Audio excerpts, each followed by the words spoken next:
what's up guys? I was very fortunate a couple weeks ago to get my hands on FIFA 17, so I'm going to play a bit of FIFA 16 and tell you what's new and different. Now, one of the things that I always really care about is the actual gameplay, and attacking in FIFA 17, and we are playing FIFA 16, but attacking in FIFA 17, pace is back. So what you can now do is a threaded through ball the same way as how you would do a pass with purpose. If I've got a player that I want to get to, that player is just running through now, but with a threaded through pass, I'll be able to kind of curve it round him, and the attacker will be able to run onto that ball, which is pretty awesome. One other thing that is really, really cool is the runs players make. FIFA 17, they'll make runs from deep, they'll make diagonal runs.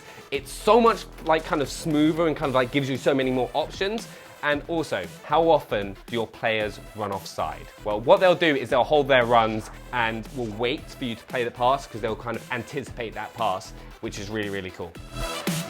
So the first thing that you're going to notice when you hop onto FIFA 17 is the brand new Frostbite engine. It looks absolutely stunning. The lighting effects, the pitch, the crowd, it looks beautiful. It's allowed them to do so much more, and I can't wait to get my hands on it again.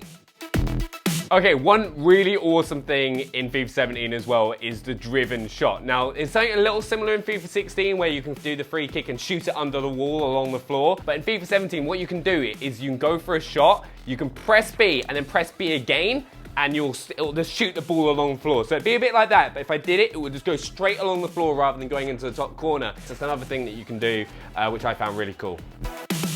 Another really cool new feature to FIFA 17 is driven goal kicks and throws. Because you know, you might want to launch off a counter attack, but all you have in FIFA 16 is one option. You kind of throw the ball, it's not going to change the pace, it's not going to change anything. But in FIFA 17, you can press the RB button to do the pass with purpose, and it will do a driven goal kick or throw, which means you can launch counter attacks a lot more effectively, which is just another really nice new feature.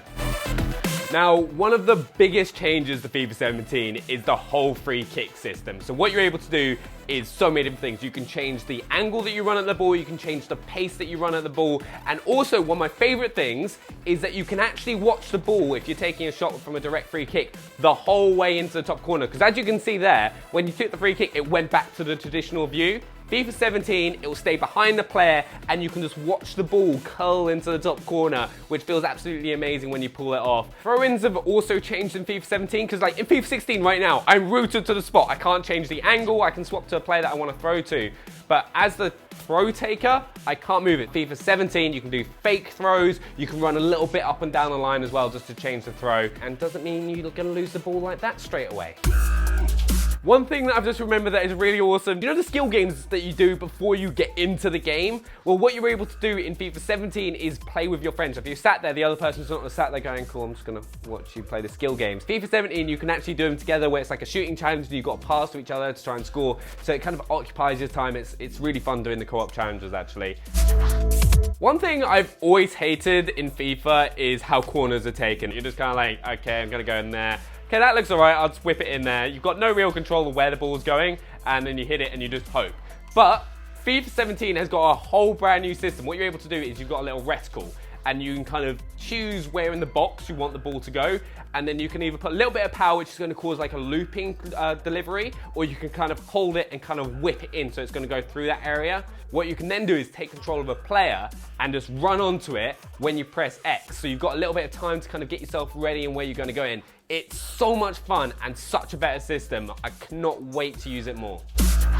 You know, you kind of always want to kind of get a bit physical with players in FIFA 16, whether that's kind of pushing them off the ball, shielding the ball. FIFA 17, anytime you want to get physical, you just press the left trigger, whether that's kind of shoving the player off the ball, whether that's kind of shielding the ball off the players that are coming at you. So you can press left trigger, hold the player off, bring the ball down to your chest and play it back on the floor. You're able to do that. One thing that's always kind of got me in like FIFA 16 and previous FIFAs, if someone runs into the enemy goalkeeper, the goalkeeper somehow just has that ball glued to their hand. FIFA 17, goalkeeper collisions means that the ball can fall out of the goalkeeper's hand. So if a defender knocks his own goalkeeper, the ball could fall out of his hand and you can get an easy tap in. Okay, now something that I've got to touch on with FIFA 17 is the active intelligence system, because it's one of the things that's been hugely improved from 16, and it's how players use space. So if there's a huge space that's not occupied, they will run into that unoccupied space.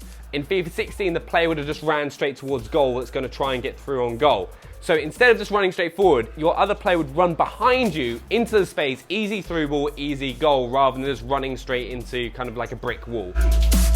Now, I know a lot of you are going to be really happy about this. Loads of new skill moves and tricks and dribbles and all that stuff have been added into FIFA 17. And there's 3 times the amount of animations. 3 times. So if you're good at tricks, you're going to be a very happy bunny. So there we have it, guys. That's my first experience with FIFA 17. Remember, you'll be able to play it first with EA Access on Xbox One. Also, if you're new to the channel, make sure to hit that subscribe button so you don't miss out on any more of our E3 content and stuff around FIFA 17, of course. And we'll see you guys next time.